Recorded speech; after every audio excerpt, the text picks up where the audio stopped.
This is a short story, Books Are Curious, written by Hugh B. O'Brien. The first time that McCall had asked Packy to go to Crevesborough Market, he hadn't been able to travel with him. It was the day of the blessing of the graves, and he didn't like to miss it. When he was a child, his mother had regularly brought him to pray over his father, and after her death he had continued the practice. Anyhow, he liked the idea of this special day when it was possible to see and sometimes meet people who had left the parish years before. McCall said the whole thing was a load of bollocks. When you're dead, Packy. And off he went to Crevesborough. Later that night, Packy heard the front door opening, and with his customary tap on the hall window, McCall entered the kitchen. "Well," said Packy. He was bent over the ironing board, intent on taking the last of the creases out of his Sunday shirt. McCall didn't speak. He walked to the table, took a cloth bundle from under his coat, undid the tie that bound it, and, laying it on the formica top, he unfolded the bundle for Packy to feast his eyes. Packy could see that it was a pouch of sorts, divided into 6 pockets, each holding a silver-coloured spanner. Packy pulled the largest one from its pocket, handling it carefully, handling it daintily, feeling its shape, texture and touch. "Nice," he said. He had always wanted nice things. He remembered his mother saying to him years ago on the road home from the town, "Wanting will be the death of you yet, Packy." He had loved going to town with his mother, into all the shops, touching and smelling the newness of things, the oilcloth with the woolly back in the drapery shop, used to fancy up the kitchen table. The expert way the shop owner rolled out the patterned material, the deft journey of the scissors cutting through the cloth in a straight line from end to end. The first time he had touched the newness of the cloth, he had been standing with his back to the counter, measuring his height against its top moulding, because the girl in the shop had said that he was getting as big as a house. The shopkeeper had rolled out the oilcloth for his mother, and enough of it had fallen over the edge to cover him. When his mother had hooshed him from underneath the cloth, his small hand had felt the double touch of its shiny, oily surface and the lovely woolly feel of its underside. On the way home that evening, he had asked his mother if he could have a wee bit of the cloth for the Sacred Heart shelf in his bedroom. "No," she said, "you can have a piece of the one that's coming off the table." But the old one Packy knew had knife cuts and cracks on it, and was well worn at the edges. He begged and pleaded, hopping backwards in front of her along the road. That was when his mother had told him that wanting would be the death of him.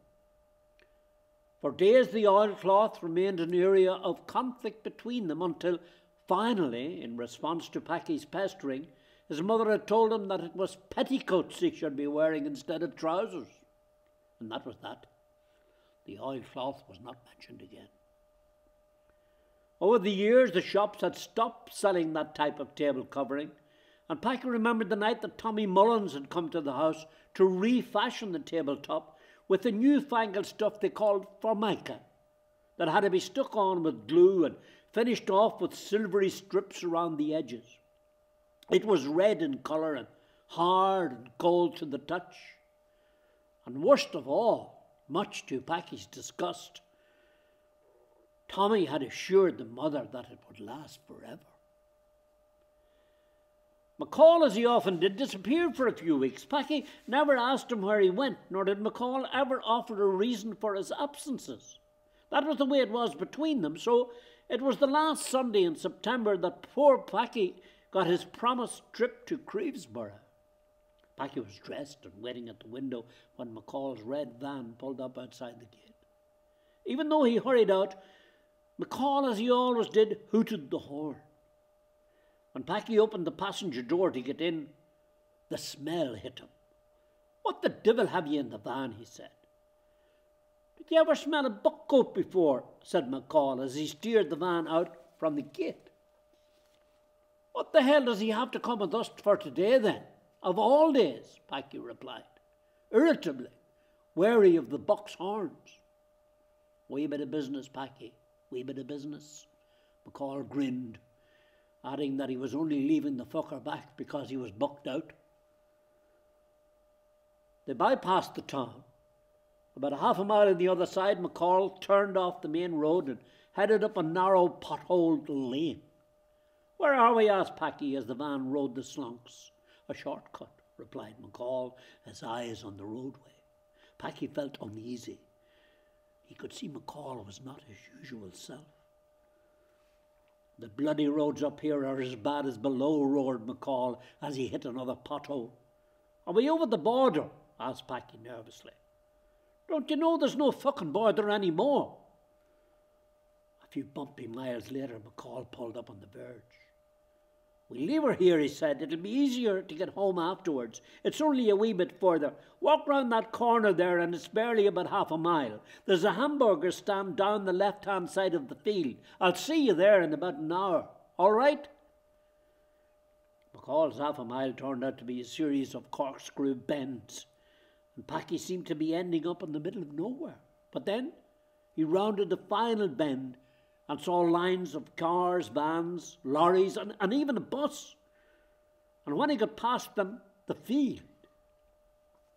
A crowd milling about, the babble of voices getting louder, the excitement rising inside him.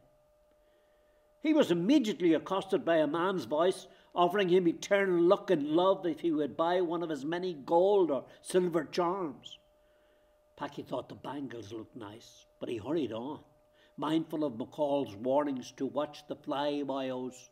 He moved along from stall to stall, taking in the magic of colours and shapes, but watching for the hamburger place, which, as it happened, was just about where McCall had predicted.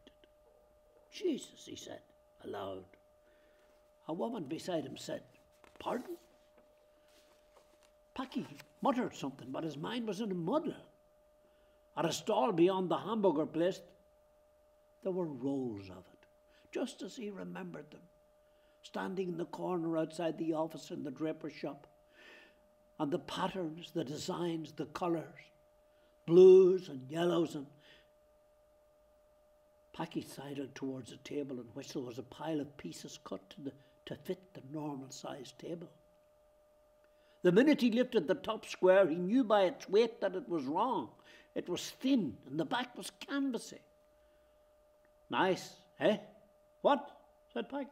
Big enough to cover the Queen of Sheba's arse. And that's saying something, said the man, and roared, laughing at his own joke. But it's not the same, said Packy. There's nothing the same as that madam's arse. What the fuck do you want for the price? Packy hurriedly offered the money. He stood by the hamburger stand as McCall had directed, and thought to himself that he must look stupid standing there with the rolled-up tablecloth, which, when it was opened out flat, he knew, would have cracks all over it. Thank God the hamburger man seemed too busy to notice him. If he could only rid himself of the damned cloth, which was beginning to stick to his sweaty hand. The crowd began to thin out. Stall owners started to pack up. There was no sign of McCall, and the hour had long passed. The hamburger man asked if he was all right. Packy said that he was fine. The man shrugged his shoulders and continued to clean his patch. But his question had made Packy more anxious, and he began to move. He felt awkward carrying the cloth, and when he reached the lane, he threw it into the shop. Hey, you! A large woman was staring at him. What do you think you're doing? Take your bloody rubbish home with you. We have enough of our own to look after without the likes of yours. Packy hurriedly retrieved the cloth from the guttery shop, and as quick as he could, he got away from the verbal claws of the woman and started towards the van.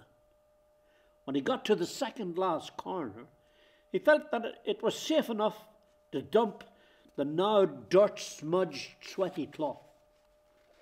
As he was about to throw it across the hedge, his eye caught sight of something lying in the shop.